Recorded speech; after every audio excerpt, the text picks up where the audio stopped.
my fellow citizens, within the past week, unmistakable evidence has established the fact that a series of offensive missile sites is now in preparation. The purpose of these bases can be none other than to provide a nuclear strike capability against the Western Hemisphere. Picture this. You're sitting in class, maybe looking out the window, when you see it. A nuclear warhead measuring a length of almost 11 feet, weighing 10,800 pounds, detonates right before your eyes. What do you do? Run? Hide? Keep looking? My name is Aoife Byrne, you're listening to Duckin' Podcast, and I'm here to teach you how to survive nuclear annihilation. First thing to remember when a nuclear bomb is dropped is look away, get away. If you're within 2 kilometers of the blast radius, you will probably die by the force or the heat. In the small chance you do survive, the radiation here falls the fastest and will be strongest. In general, you want to be as far away from a blast as possible. You also want to look away. The flash from a nuclear blast is incredibly strong, and if you're too close, it could cause permanent blindness. Okay, we all good? You've survived the blast, kept your precious little eyeballs safe and sound, and what you want to do now is to find a shelter. A good shelter has at least 3 inches thick walls, or is at least 3 feet below the ground. This is because 3 feet is the minimum amount of concrete needed to stop gamma rays. Similar situation for the dirt, it's softer so gamma rays can penetrate it easier. I've been talking a lot about gamma rays, but what are they? Rays, short for radiation, are the bad particles released by radioactive atoms. The nucleus of the cell releases 3 rays, alpha, beta, and gamma rays. Alpha rays are the least penetrative and can be stopped by a sheet of paper. Beta rays are a little more dangerous, with being stopped by aluminium or other heavier elements. Beta rays can penetrate skin and can dig deep into tissue and cause radiation damage to your body. However, alpha and beta rays have nothing on the most deadly gamma rays. Gamma rays are the most penetrative, with only lead or thick slabs of concrete stopping them. They are able to penetrate deeply into organ and tissue. Now that we understand a suitable shelter and the protection from rays it offers, what would an unsuitable shelter be like? An unsuitable shelter will not protect you for as long or as well as a good shelter. It is in your best interest to spend 2 to 5 minutes looking for a good shelter, but if none are available, you should settle for the most stable shelter available to you.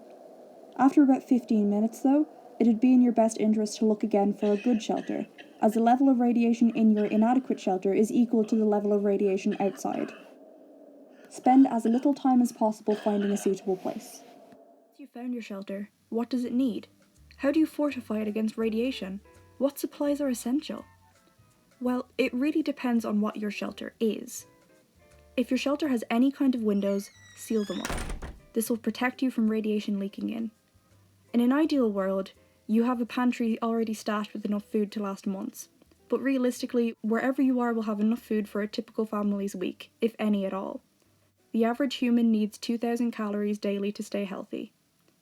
However, this is not as much of an issue as you may think. When it comes to survival, I often talk about the rule of 3, which means you can survive 3 minutes without air, 3 days without water, 3 weeks without food. The next hurdle is water. We need water for everything, from drinking to hygiene. The recommended amount is 10 gallons per person per day. External water sources will most likely be contaminated, so if you're building a shelter, make sure to keep enough water for at least 2 weeks in your shelter. That's the basic stuff though. Of course you'll need food and water.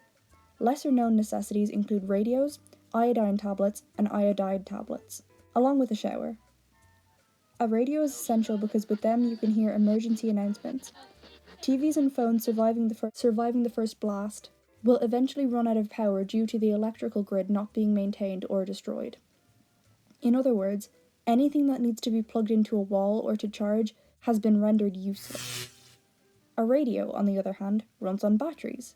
Batteries are abundant and easily accessible, and most people have a radio of some kind near them. Iodine, potassium iodide, and the shower are not directly useful within a well-stocked, radiation-proof shelter, but that's not where you'll use them. They're useful when you go outside.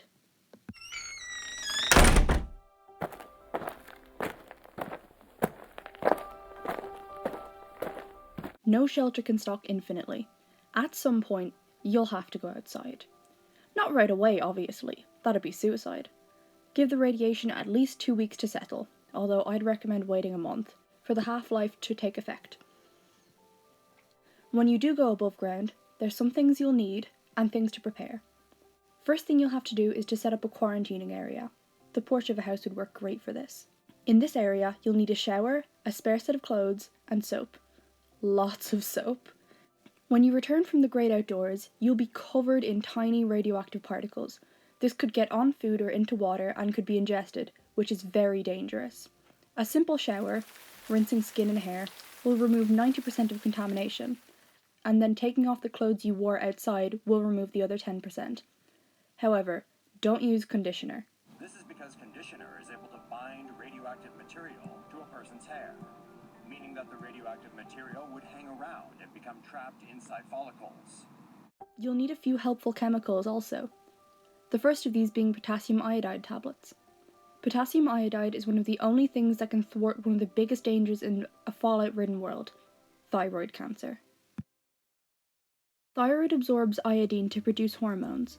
This would be fine, however, the thyroid can't distinguish between potassium iodide, the good stuff, and iodine-131, a radioactive material. If the thyroid absorbs nuclear iodine-131, your body will be in immense danger. You either lose your thyroid, along with a huge chunk of hormone production, which will unbalance your mood, cause a loss of consciousness, or drop your body temperature to a life-threatening level. You really don't want to lose your thyroid. Or the other option, which really isn't that much better. If your thyroid isn't decimated by iodine-131, you have a high risk of thyroid cancer, which obviously isn't great. This can be prevented by saturating the thyroid with good iodine. If you take a potassium iodide tablet, your thyroid will be too full with good iodine to absorb bad iodine, greatly reducing the risk of getting cancer when going out. When out, be careful to not eat any food that looks sick or dying, and don't eat anything if it's not sealed in packaging. It's recommended to get food from as far away as the blast as possible, because there won't be as much radioactive material in it. The same goes for water. Filter all of your water through a t-shirt or other fabric, and use the iodine tablets I mentioned earlier to purify it. Iodine tablets remove bacteria and other viruses. Learn to duck and run, you've learnt the best shelters and how to modify them to best fit your needs. You have knowledge about resources and how to manage them, and can tackle the outdoors with your tablets and cleaning. This has been Duckin' Podcast with Aoife Byrne, teaching you to be proactive with your prep and knowledge. Up and at 'em, everyone!